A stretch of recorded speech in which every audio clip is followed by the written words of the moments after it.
if you want to buddy up. So you guys are looking at a placemat right now, and everyone should see. I kind of spread them out, so whoever's sitting around, maybe you can kind of look on with your neighbors and kind of group up. I'm going to hold up this one for a sample. There's an image in the middle, and this is actually divided a little bit like a Mesoamerican cardinal symbol. So on the north side, we have location. What I'm going to ask you guys to do really quickly is discuss in your group, where do you think this piece of street art might be found? Okay, and you can be specific, like a city or a country, or you can say, I think it's at a store or a library.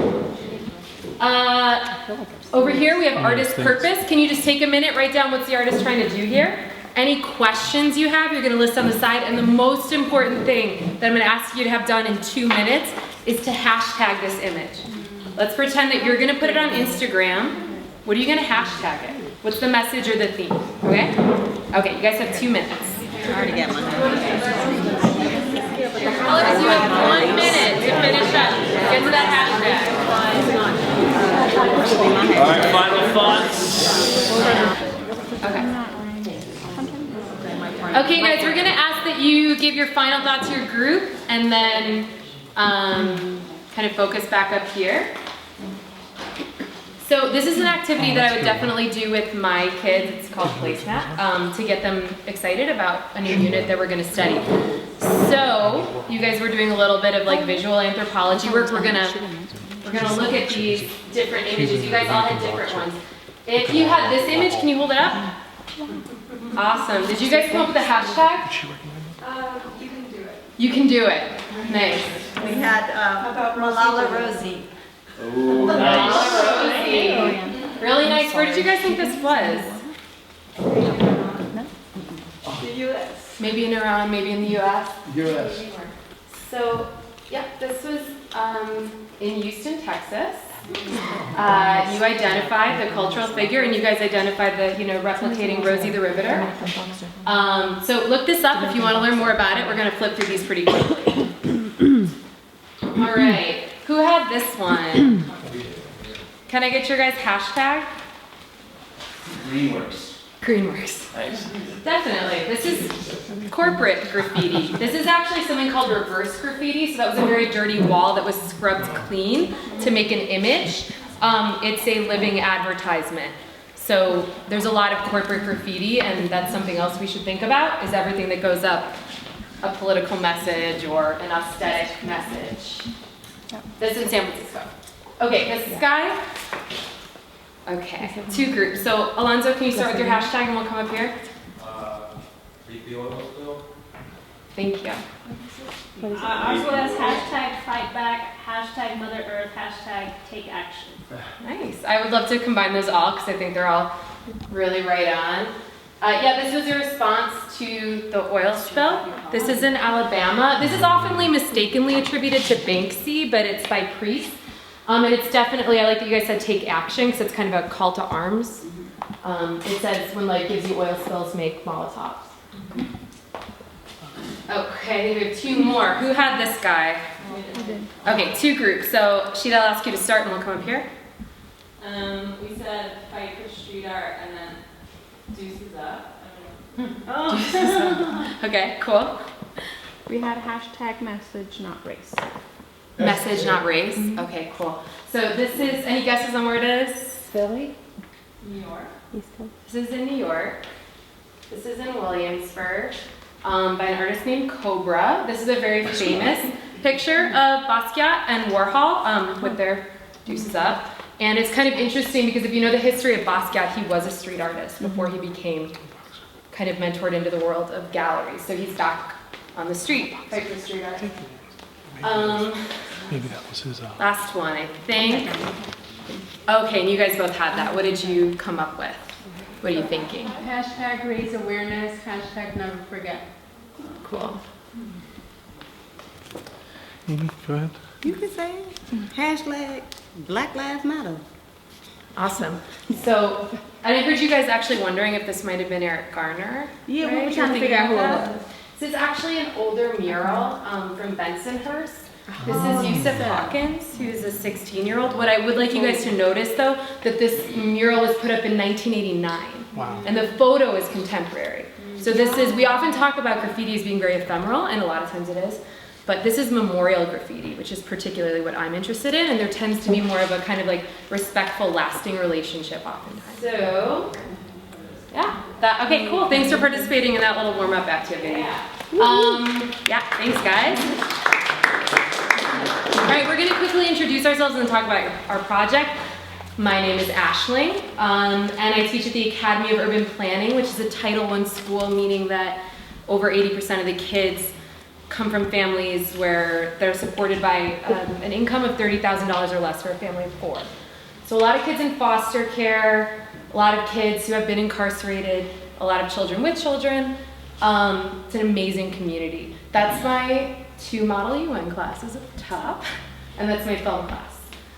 So these will be the kids who are receiving the project that we're going to display. Geoff Agnew, Berkeley Carroll, also in Brooklyn. I teach at the Berkeley Carroll School. Tuition is $38,000 a year. Most of the kids are privileged. We have a lot of resources. I have a lot of freedom in the classroom. On the right, after the Hong Kong protests broke out against police violence in Hong Kong last year, we're corresponding with a friend of mine out there, and we had the purple umbrella, which was for the tear gas. We made some yellow ribbons. We also could afford to go see A Midsummer Night's Dream in the heart of winter. I teach 8th grade. I'm Jessie, and I teach at Oak Park River Forest High School, which is just outside of Chicago. I've already talked a little bit about my school, but it's actually the perfect blend of both Aisling and Geoff's school in that River Forest is incredibly wealthy. We're talking ginormous mansions, and then we're talking Oak Park, which is really pretty progressive and diverse. First community in the whole U.S. to do anti-redlining. So it's very suburban urban. And so you can see that I teach, and I also, on the right, are some of my track athletes. And we have a 4th member, who is Miguel. Meet Miguel. This is Miguel. He, as some of you guys already know, that we actually ran into, and thanks to Geoff, it kind of turned into the serendipitous meeting. And he is going to also do our project and our final project with us. He works in the Pilsen neighborhood, which is primarily Latino, and does an alternative school, so a lot of credit deficits. Students that are coming back from prison, so they're not always high school the way that we would think of traditional 9th through 12th grade high school. With a shout out to people who talked about some demographics in their school communities, I want to show you a map. This we found at the New York Times website. It's a census where you can go in, it's an interactive map. You can look at stuff like ethnicity. You can look at a bunch of different features. I took a screen grab here. This is New York City here. This is Manhattan, this strip up here, and this is all Brooklyn here. For every dot up here, the green dots represent 500 white people. The black dots represent 500 black or African American people. The blue dots. The blue dots, sorry. The yellow dots, Hispanic, and the red dots, Asian. Can anybody tell me what they notice or observe from this map? Clustering. Clustering. Segregation. If we go to the next slide.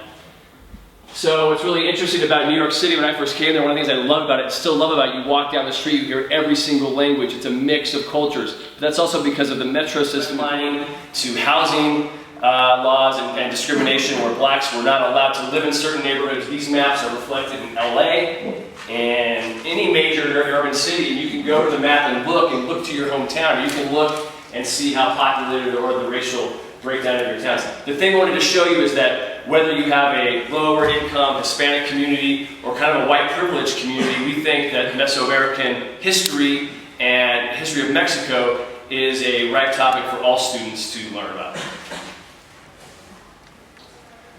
Some essential questions, we're not going to read them all, but 3 that were just off the top. How can the study of Mesoamerica and indigenous culture help students better understand ideas of identity, community, colonialism, and resistance?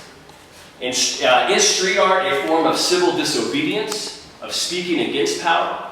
And 3, how does studying historical codices and glyphic texts provide context for present-day beliefs, values, and actions? Here's a bunch of activities and assessments we won't go to, but one is examining indigenous media archives, evaluating current street art, captured by some books and websites that we've been exposed to. And 3rd, with a little nod to Alonzo, who talked about escribir, thought out resistir, writing for resistance. What about musicians who use their music, like Ruben Blades, in terms of songs of protest in Latin America? That might be a cool connection for students with art and music. Cool. We started out with some blog components here that we're just kind of brainstorming. One thing we thought about is that a blog that could be used as sort of a resource hub for us and our students, and be a way to connect us beyond this program. So, because one of the things that's really exciting is we have 2 schools in Chicago and New York. We're putting them together, and they're so diverse. And so we had to have an online platform to be able to have them be able to work together. We are going to do some Skyping and things like that, which we'll talk about later. But I do want you guys to take a tour of the online platform that we created. But I want you to first get into different groups. So I'm going to have you get with your partners. So I want you to go ahead and now you can open that slip of paper that I handed to you. And what you're going to do is in just a moment, I'm going to give you about 45 seconds to find your match or your matches. So what you have is there's somebody in this room that's your complement. So if I was salt and Ashley was pepper, would be up here. Okay, what do you think?